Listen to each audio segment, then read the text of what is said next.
Hi guys, this is Bryan's point of view. I'm going to just jump straight into that because, like I said, I'm in the mood to get things done today. I sat in my office one day and was writing things down for a dissolution.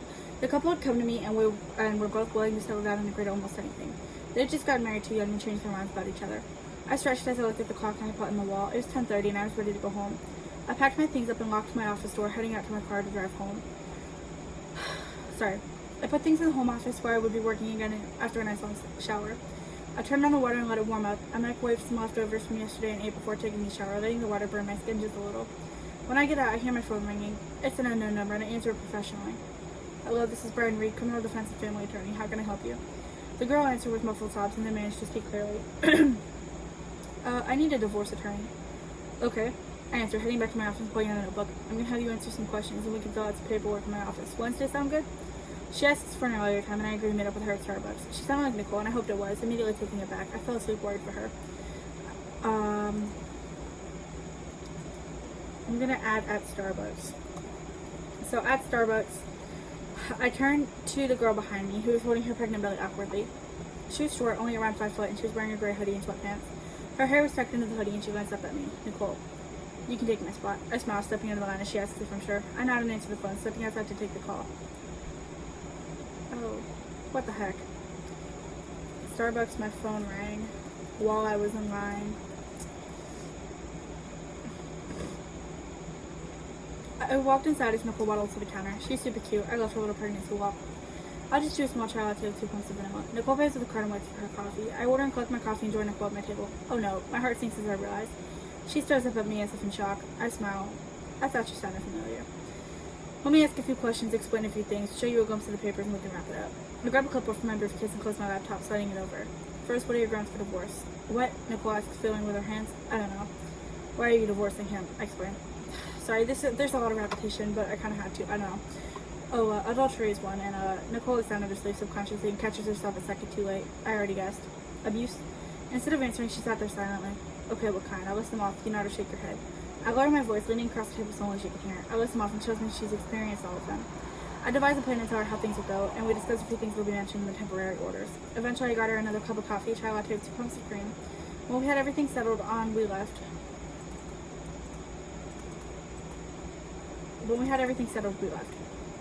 I walked her to her car and watched her leave. Okay, hold on a second.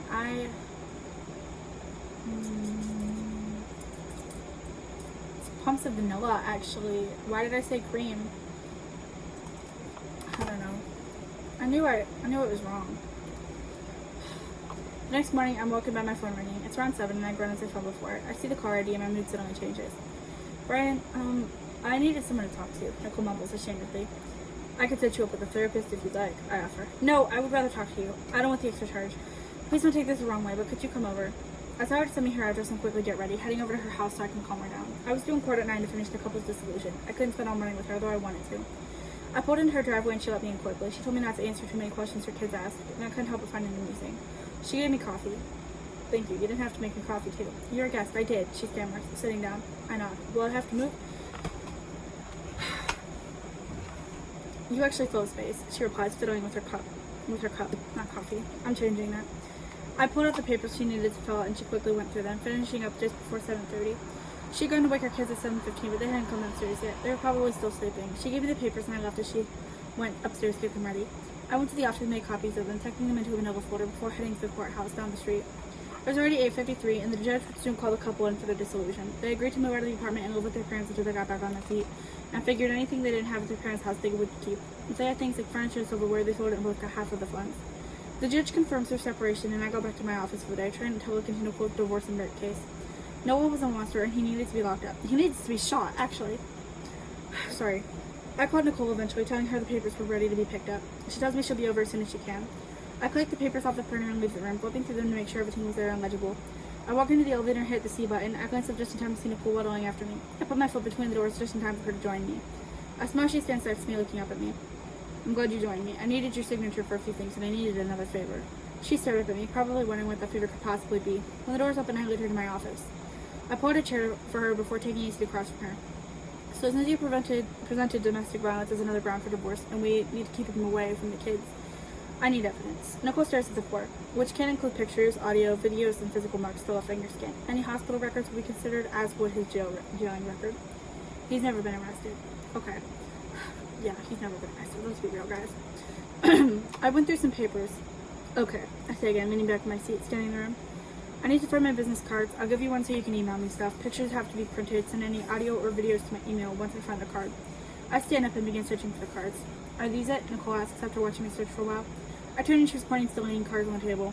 Yes. I give her 2 of them and add, also, here's your papers. I give her a manila folder. One more thing, he's going to have to order sometime today or tomorrow, and I need any picture evidence you print on your own presented in a manila folder. Because, you know, Armadillo is such a small town, such petty crimes, things get to people quickly. Faster, I guess. She nods and thanks me, waving goodbye and slowly leaving. Soon I had plenty of evidence to get Noah jailed, and it would probably be presented during the divorce case. I sat with Noah and Miss Paley, the cheapest attorney to hire. Nicole joined us and sat beside me. Noah had received his court notice, and he got a lawyer to fight Nicole's wishes. Finally, Miss Paley mumbles before clearing her throat. My client and I would like to ask for the usual visitation every Wednesday and every other weekend. Could your client perhaps reconsider? No, my client would like to remain firm in her wishes. I say calmly. Well, Miss Paley huffs, pulling out some papers. What is the most your client will settle for? I get Nicole, hoping she won't crack into Noah's presence. Thankfully, she shakes her head. I can't help but grin a little. No. I turn back to the 2 across the table. Mrs. Paley sighs. How about we do this? Supervised visitation. Someone you trust can watch him while he sees the kids. Nicole was already shaking her head before I turned. No, I don't want anything. Miss Paley sighs again and shakes her head. I guess the judge will have to decide. Doesn't he always? I ask, watching as she gathers her things. Shut up. She turns to Nicole. I'm Miss Paley, by the way. You'll come to fear me. Please, your bark is worse than your bite, I mutter. Really? Miss Paley eyes me. I smirk. I don't think your client and you are getting very far. Things won't always work out in your favor. Shut up, Bryan. I'm experienced. You're still quite new. I roll my eyes. I think you should see yourself out before you dig your hole deeper, Miss Paley. The only experience you have is wiping floors, whereas I have people interaction experience. I know what I'm doing. Don't worry about me, worry about you. Miss Paley leaves and Noah goes to Nicole. I hope he doesn't say anything and leaves too, but he doesn't. At least you covered your stretch marks. I glare at him, not caring if he notices. I would say see yourself out, but clearly you can't see, so how about I escort you? I slam my pen and open the door to my office, gesturing for Noah to leave. Before Noah moves, Nicole rushes past me and down the hall crying. I glare at Noah. You're a fucked up asshole, you know that? I cannot wait to see your fucked up delusional ass behind bars. I ran after Nicole. I stopped the elevator just in time. I'm sorry he says that to you. I pulled her close to me, pressing my cheek in her head. Why are you so insecure about your stretch marks? They're part of your story, of your life. She just shrugs, pulling away. I've always been told they're ugly. Okay, Anne? That doesn't mean you can't love them. I think they tell beautiful stories, and you have kids. You literally carry humans in you, and here you are doing it again. You're doing something amazing, and people who don't appreciate, well, they're blind. You should love yourself, especially before you love anyone else. It's always easy to love something on someone else, but you need to love it on yourself first. She smiles. Thank you. Hey, I took her face in my hands. They shaped her face perfectly, and I felt her head slowly in my eyes. You're beautiful just the way you are. Who cares what's under your clothes? It's what's under the skin that matters. You're an amazing person, beautiful inside and out, and if someone can't love you for who you are, inside and out, they shouldn't love you at all. She nods and takes a deep breath. I agree. She reaches up and pulls me lower, kissing me. I slide my arms around her waist and kiss her back, being careful for baby bump. Eventually, I move them to hold her bump, just barely. She pulls away just before the doors open, waving goodbye to me as she leaves. I wish I could have followed her and kissed her again. It was magical. You should get together, guys. Finally, I had enough. She'd always said she'd move in with her parents, but I'm not letting her do that.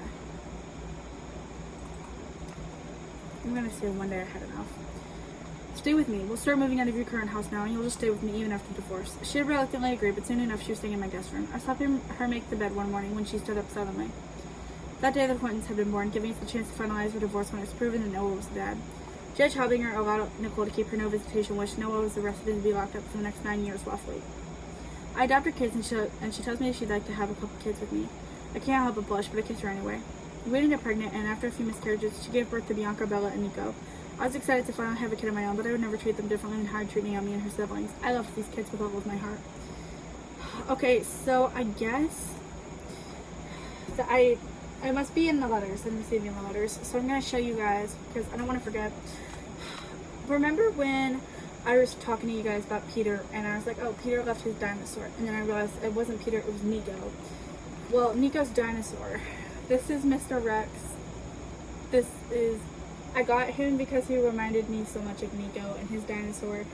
Nico's actually got like a little toy stuffed dinosaur for the dolls. I'd have to like dig it out and find it. But this is like the life-size Nico's dinosaur. And I know it's not really a T-Rex or anything, but like, I don't know. Maybe this is Bronte, I don't remember.